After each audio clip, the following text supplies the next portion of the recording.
Welcome back to my channel. If you're new here, my name is Mary and today's video is going to be a wrap up for the month of June. If you are not new here, you know that I took a little bit of a hiatus earlier this year and I have not done a wrap up since my January wrap up. So I'm attempting to get back into it. I thought it would be a little overwhelming for me if I did like the whole year wrap up at once. So I'm gonna do June's wrap up today. I'm filming this on July 1st, which is perfect. Eventually I would like to go back and discuss all of the books that I read throughout the year that I have not talked to you about, because part of the reason that I have this channel is so I can discuss what I'm reading with people. Hope that makes sense. But without further ado, I'm just gonna jump into it. If you've not been here before, I usually have stats. I'm not compiling reading stats for the months that I've missed.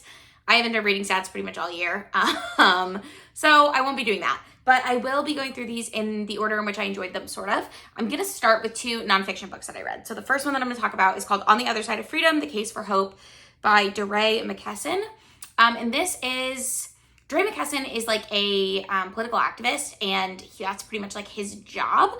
He got really involved politically during the Black Lives Matter protests in Ferguson, Missouri, which this book talks a lot about. He's originally from, I believe, Maryland. I think he's from Baltimore.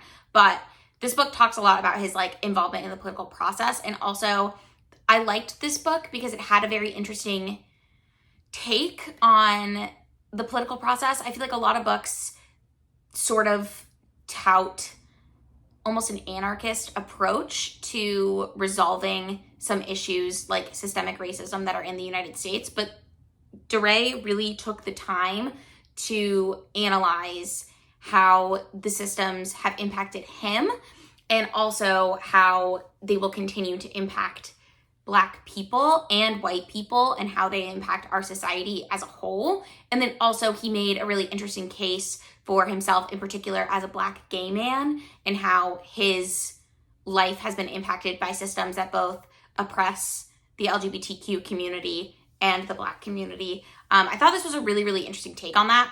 I read this for my Buzzword-a-thon vlog. I can't remember if I already said that, but that will go up at some point. I don't know if that's gonna go up before this video or after this video. There's that one. And then I also read Between the World and Me by Ta-Nehisi Coates, which again is very short. These are both relatively short. I listened to both of them as audiobooks. This one is a letter from Ta-Nehisi Coates to his son, and it again is discussing like systematic racism and his like philosophy behind race. This one I would say is a much more philosophical take on the conversation of race, in the vein of sort of James Baldwin is what I would like compare this to, and I have constantly compared this to James Baldwin, specifically The Fire Next Time. I think I have been calling it With the Fire on High when I've been discussing it, but I mean The Fire Next Time by James Baldwin, which is a letter from James Baldwin, I believe, to his nephew. So again, very similar in theme, very similar in vibe to that.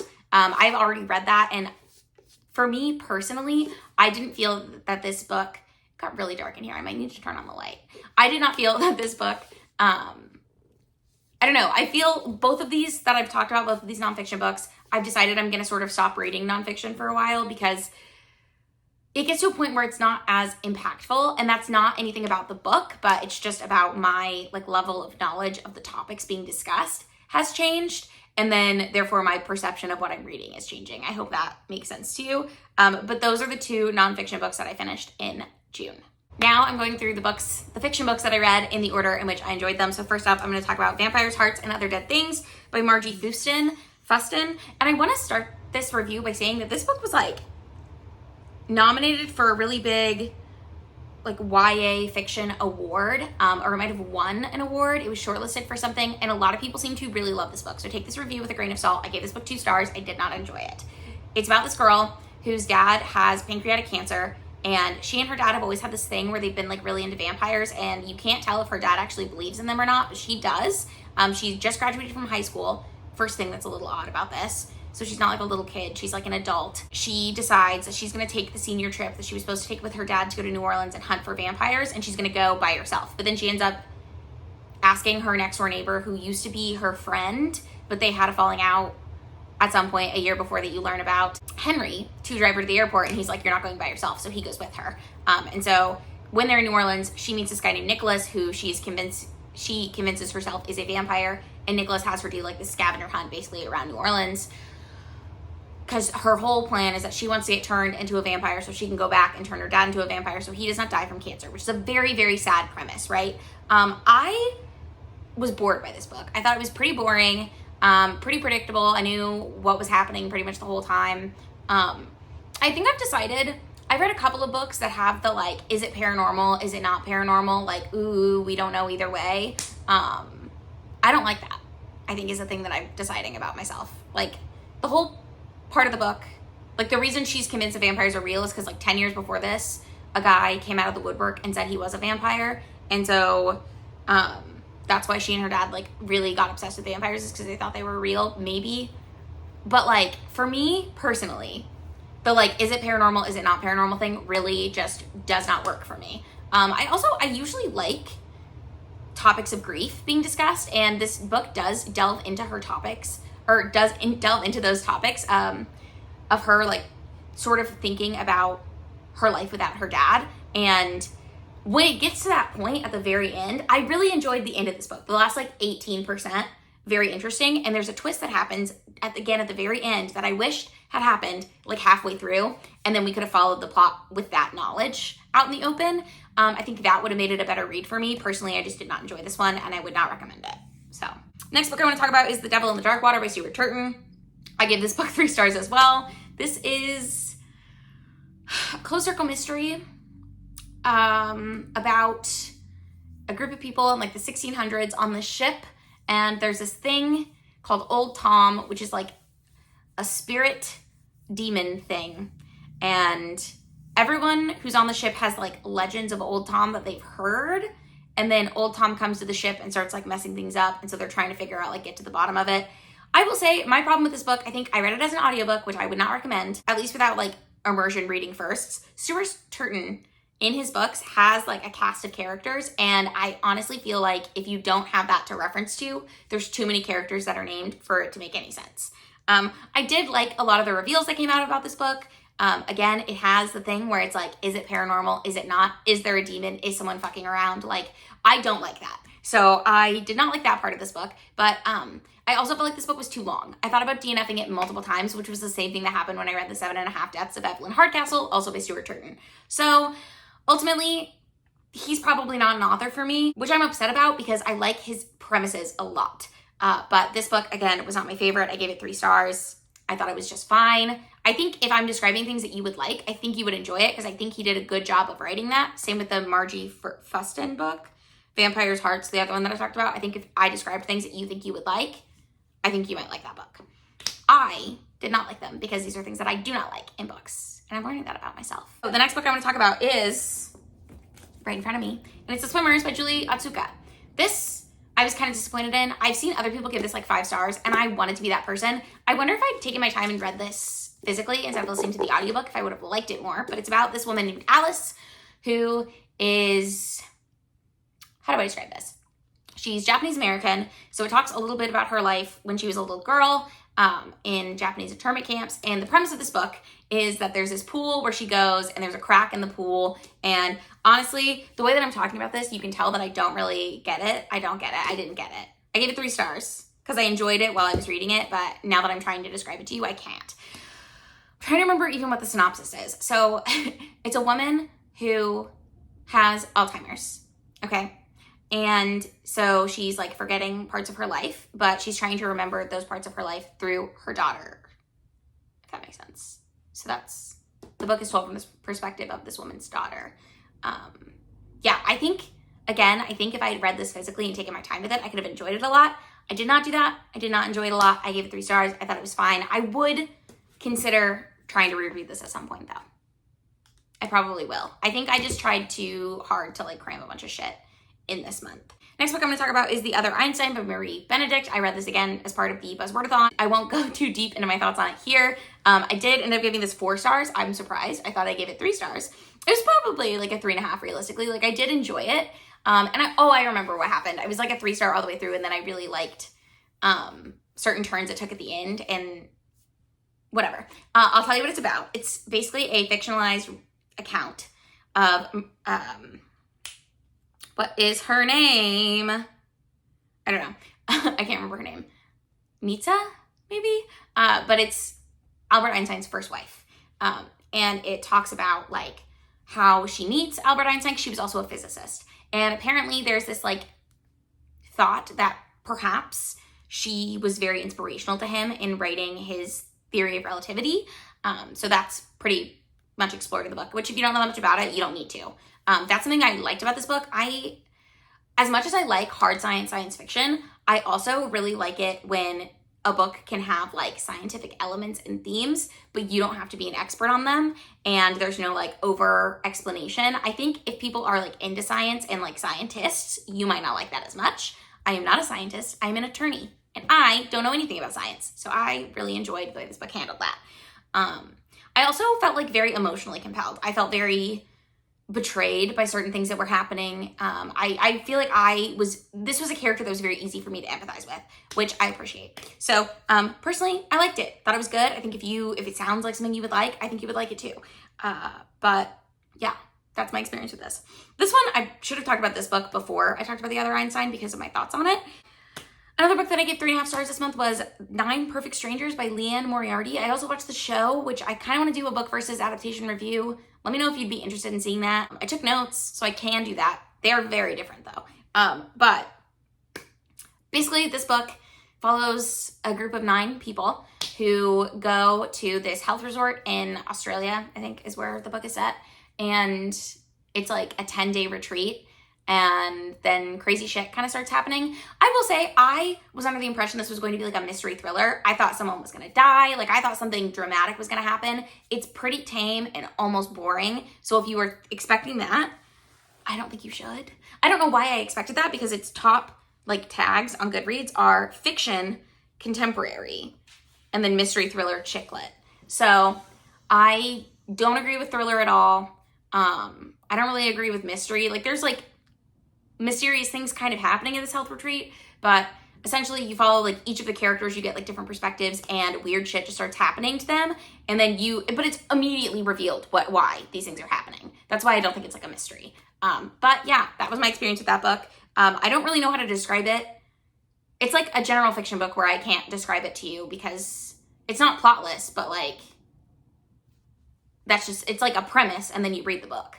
Kind of is how I feel about that one. Another book that I read, this book I gave 4 stars and I really enjoyed it. I can't remember who recommended I read this, but you commented on my last adaptation review and said that I should read and watch this, and I've done that as well. So if you'd like to see my review of Sharp Objects, please let me know. I am planning on doing that regardless because someone requested it, and I'm really glad you did because I had not even considered reading Sharp Objects by Gillian or Gillian Flynn. I don't know.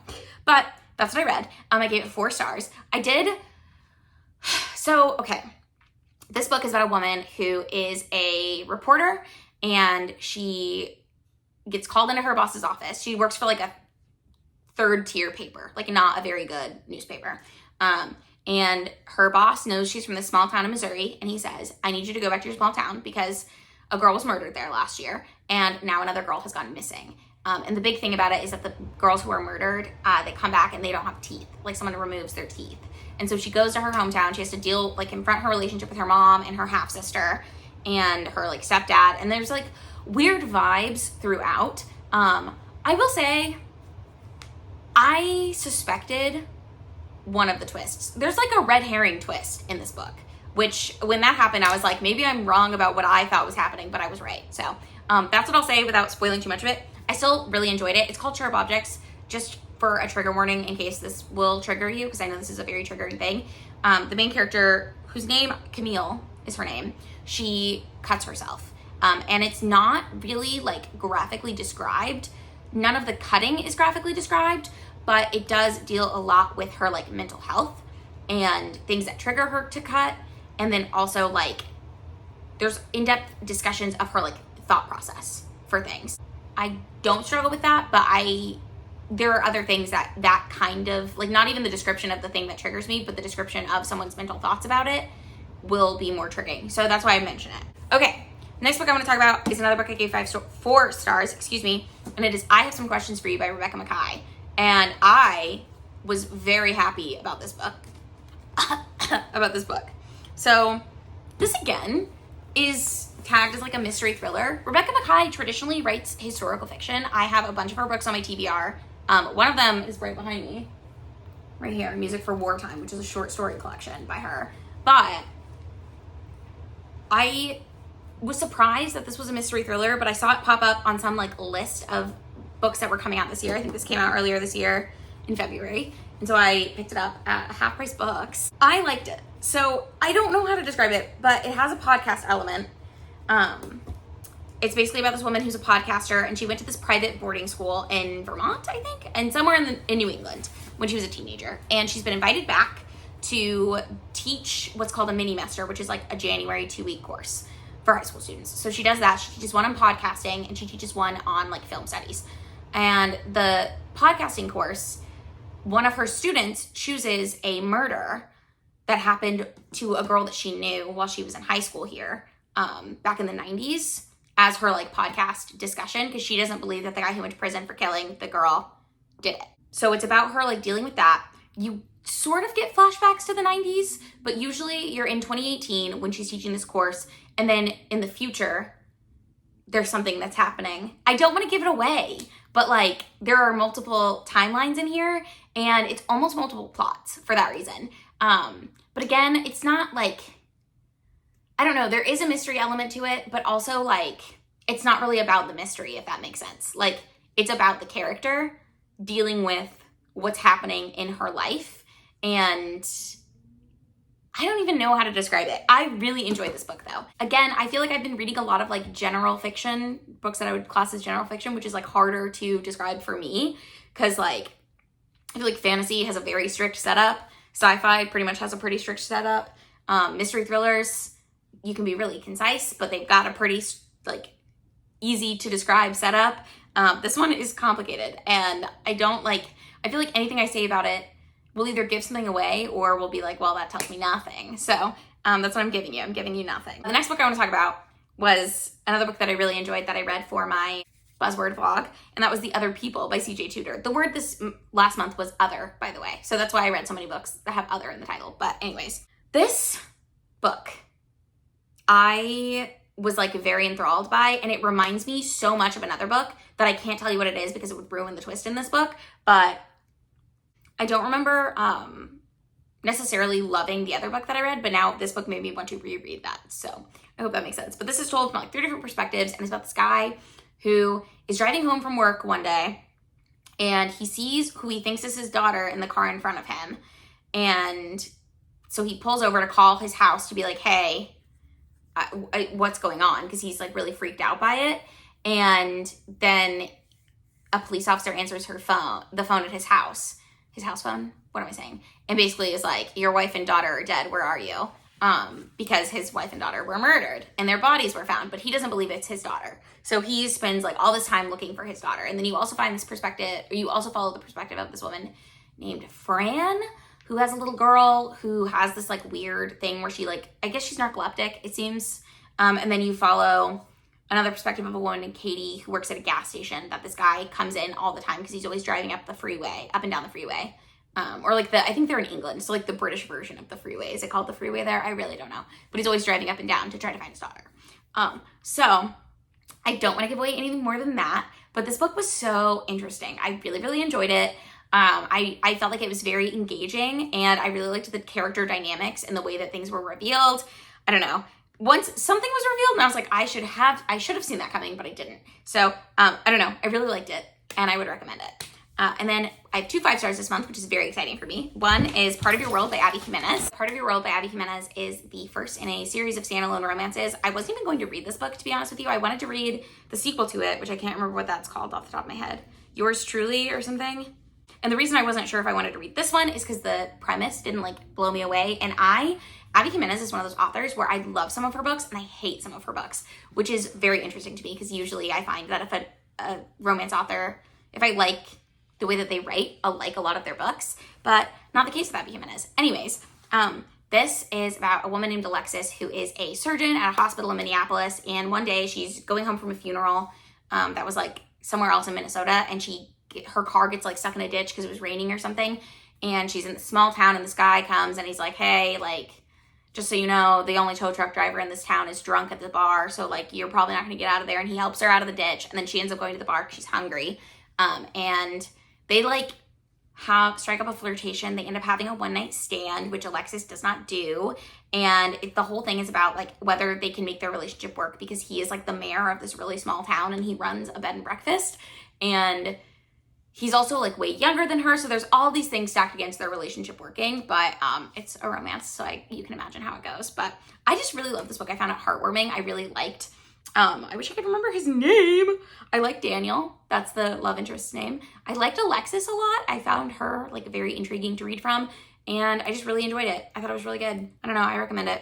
And then my favorite book that I read this month is Saint X by Alexis Shaitkin, if you can imagine. This book does not have very good reviews. It has a 3.4 on Goodreads, but I was kind of surprised that I liked it as much as I did, but I really, really loved it. But this is another book that deals with grief. It's another book that deals with, has like a mystery element, though not like fully, but it's about this woman who, when she was a little girl, she went on vacation with her family to a Caribbean island, and her sister was killed on this island. Her older sister was a teenager. It's based loosely on a real case. Basically, Claire now, in the future, has been dealing with the loss of her sister for all these years and the aftermath of that. And one day she's in New York City and she sees a man who looks a lot like one of the men who was accused of murdering her sister way back when this happened. Like, I think at this point it's been like 20 years or something, or maybe 15 years. It's been a really long time. So she kind of confronts him and doesn't tell him who she is, but she wants to like get to know him. And it's just like about dealing with grief and the loss of a loved one. And you also get like his perspective. So it's him sort of dealing with his life and things that have happened to him. And I just absolutely love this book. There is a show on Hulu that came out a couple months ago, which is why I read this book, is because I was going to do a show, like an adaptation book review again. So I am planning on doing that for this as well. I have not watched that show yet, but I do want to, especially because I loved the book so much. But for the other two that I did, I read the book and then watched the show like immediately afterwards, so that all of the, like, my thoughts would be very fresh. But I feel like that kind of ruined my experience with 9 Perfect Strangers, and also a little bit with Sharp Objects. Like, I feel like I would have liked both of those shows better had I had a little bit of a break between. So that's my thought for that. But that is the last book that I read this month. So that is a total of 1, 2, 3, 4, 5, 6, 7, 8, 9, 10, 11, 12 books in June, which is a lot more, honestly, than I thought I had read. So I'm very pleased with my reading. Let me know in the comments down below if you've read any of these books and how you felt about them. Also, let me know what your favorite thing that you read in June was. And I will see you in another video very soon.